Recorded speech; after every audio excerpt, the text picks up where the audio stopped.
ওই চন্দন, পার্কের ওই লোকেশনটা ম্যানেজ হয়েছিল? আরে না, গেছিলাম আমি, টাকা চাই শালার। আমি তো আগেই বলছিলাম যে এমনি পারমিশন দিবে না, ওই চুপে চাপে গিয়ে শুট করে আসতে হবে। আরে ওইটা একটা ম্যানেজ হয়ে যাইব, তুই আগে বল তোর গল্প কি শেষ? হয়ে গেছে অলমোস্ট, কিছু বাকি আছে। দোস্ত, স্যার তো আজকে এক্সাম নিবে, পড়ছস কিছু? আরে ধুর, তুই আমারে বল পড়াশোনা করে জীবনে কে কি করতে পারছে? পয়েন্ট মামা পয়েন্ট। আচ্ছা ভালো কথা, একটু সিরিয়াস হ না এখন ভাই তোরা। আমি তো সিরিয়াস। ও আমিও সিরিয়াস। ঘোড়ার আন্ডা সিরিয়াস তোমরা। 9 দিন বাকি আর ফেস্টিভ্যালের ভাই, না গল্প ঠিক হয়েছে না লোকেশন, আর কাস্টিং কাস্টিং কই? দোস্ত, কাস্টিং থেকে মনে পড়লো আমাদের এবারের নায়িকা কি? আরে ধুর বেটা, নায়িকা আবার কি, আর্টিস্ট। ওই তো আর্টিস্টটা কে? আরে সেটাই তো পাচ্ছি না ভাই, এই গল্পটার জন্য অর্গানিক আর ইনোসেন্ট একটা লুক দরকার, মানে ন্যাচারাল একদম, একটা মায়া থাকবে যার মধ্যে, এমন কাউকে দরকার যার লুকের মধ্যেই একটা আর্ট আছে।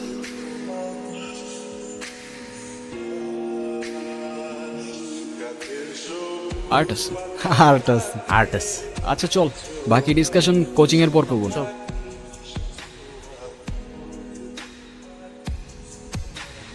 স্যার আসসালামু আলাইকুম। আসসালামু আলাইকুম স্যার। ওয়ালাইকুম আসসালাম।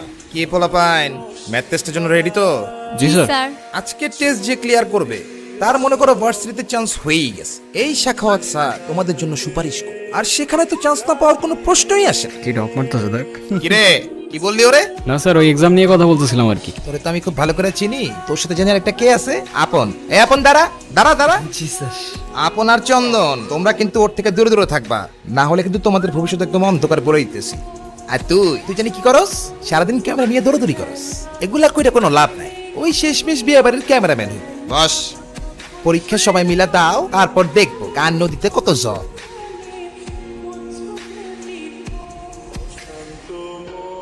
আমি তো ভাবছি এটা আসবে না, ধ্যাৎ, এটা যদি আমি পড়ে আসতাম না ঠিক অমন পড়তো। পড়লে তো সবই কমন করে তাই না? হ্যাঁ, তখন থেকে দেখতেছি কিছু লিখতেছো না কেন? আরে বুঝতেছি না কি লিখবো। আমি হেল্প করতে পারি, কিন্তু আইসক্রিম ট্রিট দিতে হবে। ওকে ডান, তুমি শুধু আমার 5 মার্কটা করাই দাও, ব্যাস তাইলেই হবে। কিন্তু স্যার দেখলে তো তোমারও পেপার ক্যান্সেল করাই দেবে। আরে চিল। অনু যখন আমাকে এক একটা পেপার দিচ্ছিল না, তখনই বুঝে গেছিলাম যে আমাদের এই গল্পের ক্যারেক্টারের জন্য ওই পারফেক্ট। যদি জিজ্ঞাসা করো কেন, তাইলে তোমরাই বলো ভাই, এই যুগে এমন মেয়ে কোথায় আছে যে এক্সামের মধ্যে আবার আরেকজনের হেল্পও করে। এই সময় শেষ, দাও টাইম আপ। এত সময় লাগে কেন, দাও।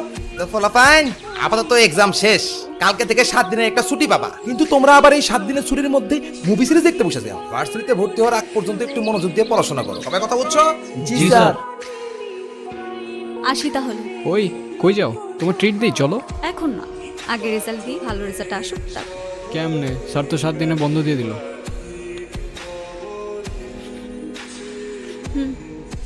টেক্সট দিও। দেখ তো, চা আনতে বলে এতক্ষণ লাগে, দেখবি সাথে রুটি কিনতে গেছো। আরে রুটি তো লাগবেই, দেইস দুইটা আনবো দুইটা। এই যে বান্দার নাম নিছি, বান্দা হাজির। তুই টেস্ট কেমন দিলি? আর এটা কোনো টেস্ট হইলো? সব তো কমন। দেখছি আমরা সব দেখছি। কি দেখছস তুই? যা দেখার দেখছি, সমস্যা নাই। আচ্ছা ভালো কথা, তোর ফার্স্ট কোশ্চেনের অ্যান্সারটা কত আসছে? 23.65। কিরে তোর কত এসছে? আমার সেটা, আমার কোশ্চেন কই গেল? মেবি টিউশনে ফেলে আসছি। আরে মোটা আয় চল।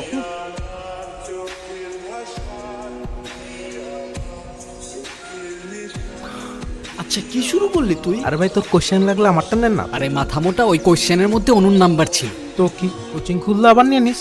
আরে গাধা, 7 দিনের বন্ধ আর 9 দিন বাকি ফেস্টিভ্যালের। 2 দিনের মধ্যে শুট না করলে তারপর এডিটিং, ডাবিং, কত কিছু বাকি ভাই। একটু সিরিয়াস হও না ভাই তোরা। আমি তো মামা সিরিয়াস। আমিও সিরিয়াস।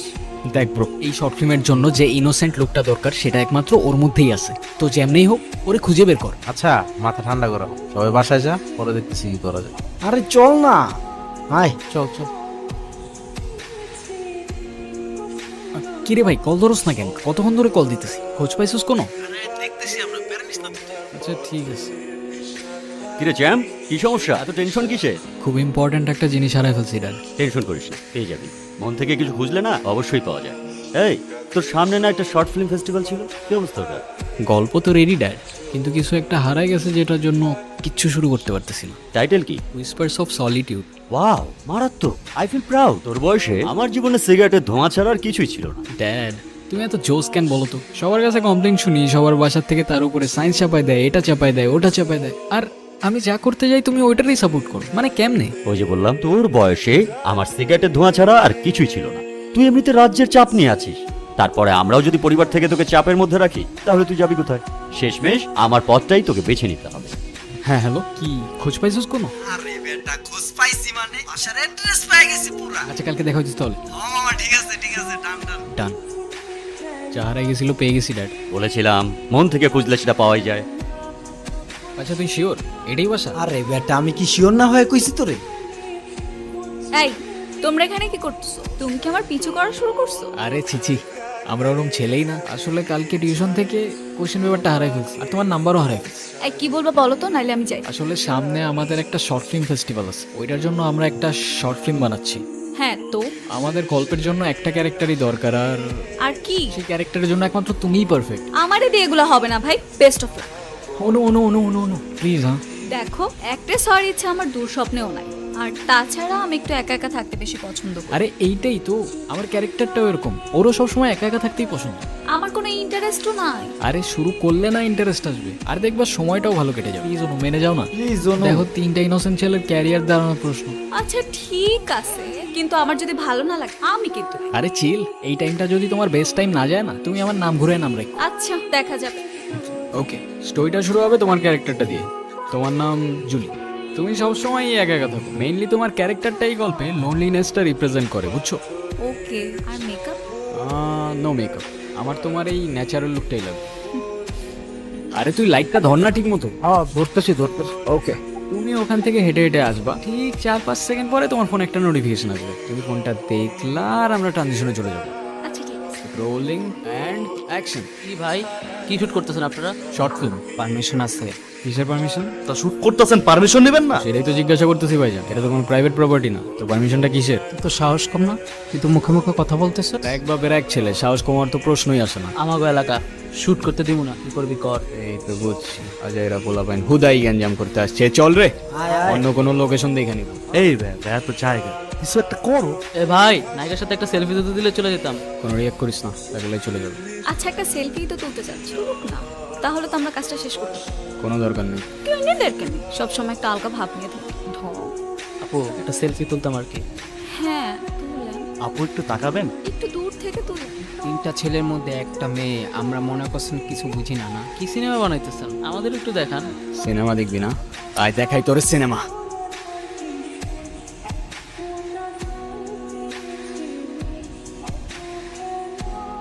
সরি, তোমার এই প্রথম দিনে এরকম একটা বাজে সিচুয়েশনের মধ্যে ফেললাম। তুমি চাইলে এখান থেকে বাদ দিতে পারো, আমি তোমার আর জোর করবো না। আরে চিল, কোথাও যাচ্ছি না। শত হলো 3টা ইনোসেন্ট ছেলের ক্যারিয়ার দাঁড়ানোর প্রশ্ন। কিরে মামা অন্তরিকে খাড়া রইছিস কে? শুরু কর, ওরা তো ভয়।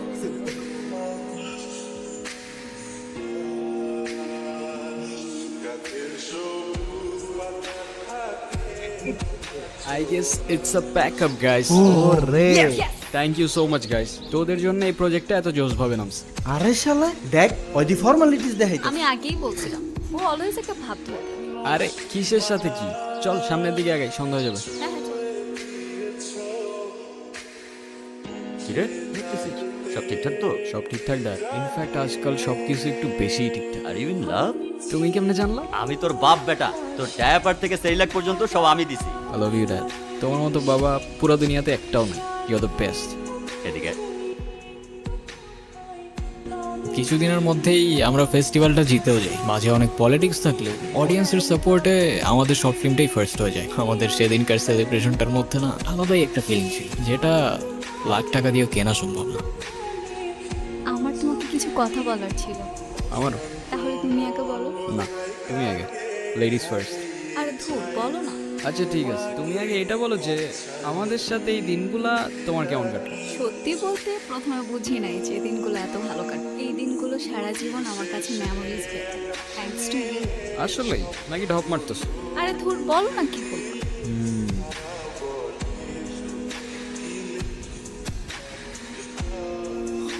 তখন আমি ঠিক বুঝে উঠতে পারছিলাম না আমি কি করব। হয়তো আরেকবার ভেবে দেখা উচিত ছিল, হয়তো কিছু ভাবাই উচিত হয়নি। কিছু মানুষ আমাদের জীবনে অল্প কিছু দিনেই অনেক বড় জায়গা করে নেয়, আর সেই মানুষটা হঠাৎ করেই নাই হয়ে গেলে বোঝা যায় ইমোশনস কারে বলে।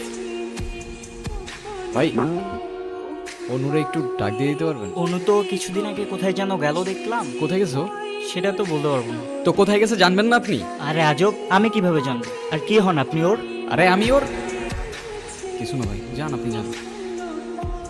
দোস্ত ওরে দেখছিস তুই? আরে না, ও কোচিং এ কেন আসে না বলতো? আমি শুধু একবার ওটা সরি বলবো ব্যাস। ওর কোনো সমস্যা থাকলে অ্যাটলিস্ট আমারে বলবে তো না। এভাবে গায়েব হয়ে যাওয়ার কি মানে আমার বল তুই? আরে তুই একটু শান্ত হ না।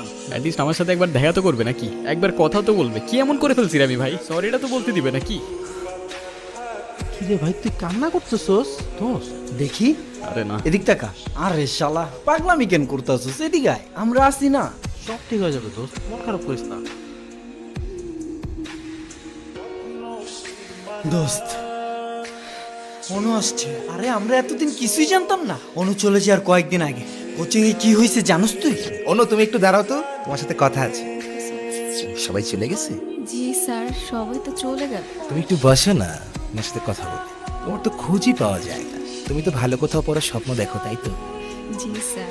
আমি জানি তুমি খুবই ভালো স্টুডেন্ট, কিন্তু আজকাল ভালো স্টুডেন্ট দিয়ে কোনো কিছুই হয় না। এরকম ভালো স্টুডেন্ট ঘরে ঘরে অনেক পড়ে আছে, তোমার কোনো আইডিয়াও নেই। আমি চাইলে কিন্তু তোমার হেল্প করতে পারি। স্যার সত্যি thank you so much sir. তুমি তো জানোই আমি ইউনিভার্সিটি চ্যারিটির সাথে কাজ করি। আমি সুপারিশ করে দিলে তোমার অ্যাডমিশন হয়ে যাবে, তোমার স্কলারশিপ হয়ে যাবে, তুমি যেটা চাপো সেটাই হয়ে যাবে। তুমি যা যা বলবা সব হবে, যদি তুমি আমাকে একটু হেল্প করো। ঠিক বুঝলাম না স্যার। না বোঝার তো কিছু নাই, তোমার থেকে আমার বয়সের পার্থক্য তো তেমন একটা বেশি না।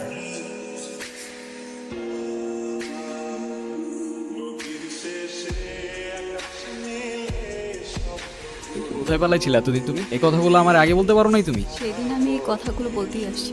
আরে তো বলো নাই কেন? আসলে এইসবের পর থেকে যখনই কেউ আমাকে টাচ করে আমার খুব বাজে লাগে। আর সেদিন যখনই আমি তোমাকে কথাগুলো বলতে যাব তখনই তুমি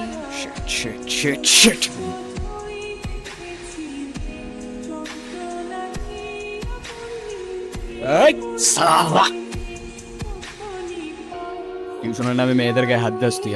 তোরে টিউশন করাইতেছি আমি, হারতাম খোর। দেখো নির্জন, তুমি আমার সাথে এরকম ব্যবহার করতে পারো না। একদম চোখ। তুই সুপারিশ করলে অ্যাডমিশন হবে? কে তুই?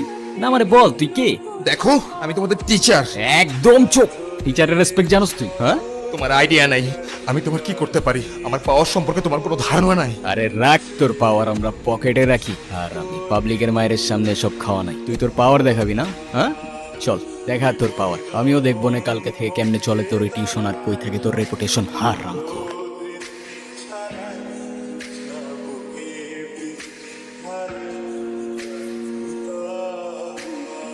আরে কি রে ভাই, ওর তো কান্নাই থামতেছে না। আর আজকে যা হইছে এরপরে তোমার দিকেও চোখ তুলো তাকানোর সাহস পাবে না। তাই আপন এক কাজ করতো, তোরা যা, আমি ওরে বাসায় দিয়েছি। চল চল, ওদের একটু প্রাইভেসি দে। আরে কি রে ভাই, তোরা টায়ার্ড না? এই জন্য বললাম বাসায় গিয়ে একটু রেস্ট কর। হ হ, মারামারি করলা তুমি আর টায়ার্ড আমরা। যা তাইলে তুই যা বাসায় দিয়ে আয়। আচ্ছা এখন কান্নাটা থামাও না বাপ। স্যার যদি সত্যি সত্যি তোমাদের ক্ষতি করে। আরে শুনো, যত গর্জে তত বর্ষে না। আচ্ছা বাই দা ওয়ে, তুমি আমার কেয়ার করতেছো কেন? কেয়ার কই করবো, আমি তো জাস্ট জিজ্ঞেস করি। আচ্ছা তুমি কি জানি বলবা বলছিলে? থাক, কোনো দরকার নেই। আবার কতদিনের জন্য গায়েব হয়ে যাবা কে জানে। এখনো দরকার নাই। আমি বলতে চাচ্ছিলাম যে আমি তোমাকে অ্যাডমিশনের জন্য কয়েকটা সিট দিব না, পইরো, কাজে লাগবে। ধ্যাৎ, আরে কি হইলো? কিছু না, তুমি যাও। আবার গায়েব হয়ে যাও না কিন্তু। হবই, তোমার কি?